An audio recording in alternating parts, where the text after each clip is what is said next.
एक ऐसा राजकुमार जिसके पास सब कुछ था, महल, दौलत, शक्ति, सम्मान, लेकिन फिर भी वो एक रात सब कुछ छोड़कर चला गया। क्यों? आखिर ऐसा क्या हुआ जिसने एक राजकुमार को गौतम बुद्ध बना दिया? करीब 2500 साल पहले नेपाल के लुम्बिनी में एक बच्चे का जन्म हुआ। नाम था सिद्धार्थ। उनके पिता एक शक्तिशाली राजा थे। जन्म के बाद एक भविष्यवाणी हुई। कहा गया, ये बच्चा या तो महान सम्राट बनेगा या फिर पूरी दुनिया को सत्य का रास्ता दिखाएगा। राजा डर गए। उन्हें अपना बेटा राजा चाहिए था, संत नहीं। इसलिए उन्होंने सिद्धार्थ को दुनिया के हर दुख से दूर रखा। महल में सिर्फ खुशियां थीं, संगीत था, नाच था, आराम था, लेकिन सच्चाई हमेशा छुप नहीं सकती। एक दिन सिद्धार्थ पहली बार महल से बाहर निकले। रास्ते में उन्होंने एक बूढ़े आदमी को देखा। कमजोर शरीर, कांपते हाथ, झुकी हुई कमर। सिद्धार्थ ने पूछा, ये इंसान ऐसा क्यों है? सारथी बोला, महाराज, हर इंसान एक दिन बूढ़ा होता है। सिद्धार्थ चौंक गए। क्या मैं भी? हाँ। उस रात वो सो नहीं पाए। कुछ दिन बाद उन्होंने एक बीमार इंसान देखा। दर्द से तड़पता हुआ सिद्धार्थ ने पूछा, क्या हर इंसान बीमार पड़ता है? हाँ महाराज। फिर उन्होंने एक शव देखा। लोग रो रहे थे। सिद्धार्थ डर गए। ये क्या हुआ? सारथी बोला, मृत्यु। हर इंसान को एक दिन मरना पड़ता है। उस रात सिद्धार्थ पहली बार अपने महल को देख रहे थे, लेकिन अब उन्हें सब खाली लग रहा था। सोना, राजपाट, वैभव, सब बेकार। क्योंकि अगर अंत मौत है तो इंसान इतना घमंड किस बात का करता है? फिर उन्होंने एक साधु को देखा। चेहरे पर शांति, आंखों में सुकून। सिद्धार्थ सोच में पड़ गए। जिसके पास कुछ भी नहीं, वो इतना शांत कैसे है? और यहीं से शुरू हुई सच्चाई की खोज।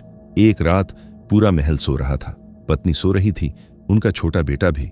सिद्धार्थ धीरे से उठे, अपने बेटे को आखिरी बार देखा और बिना किसी को जगाए महल छोड़ दिया। एक राजकुमार अब एक साधक बन चुका था। सालों तक उन्होंने जंगलों में तपस्या की। इतना कम खाना खाते कि शरीर हड्डियों का ढांचा बन गया। लेकिन इतनी कठोर तपस्या के बाद भी उन्हें शांति नहीं मिली। एक दिन नदी किनारे बैठे हुए उन्हें एहसास हुआ, सच्चाई न ज्यादा सुख में है, न ज्यादा दुख में। सच्चाई बीच के रास्ते में है। यही था मध्यम मार्ग। फिर वो एक पीपल के पेड़ के नीचे बैठ गए और प्रण लिया, जब तक सत्य नहीं मिलेगा मैं यहां से नहीं उठूंगा। दिन बीते, रातें बीती, डर आया, लालच आया, पुरानी यादें आईं, लेकिन सिद्धार्थ नहीं हिले। फिर एक रात उन्हें ज्ञान प्राप्त हुआ। उन्होंने समझ लिया दुख क्यों है, इंसान क्यों भटकता है और शांति कैसे मिलती है। उसी पल सिद्धार्थ बन गए गौतम बुद्ध। बुद्ध यानी जागा हुआ इंसान। ज्ञान मिलने के बाद उन्होंने पूरी जिंदगी लोगों को सत्य सिखाने में लगा दी। उन्होंने कहा, क्रोध को क्रोध से नहीं, प्रेम से खत्म किया जा सकता है। उन्होंने कहा, जिसने अपने मन को जीत लिया उसने पूरी दुनिया जीत ली।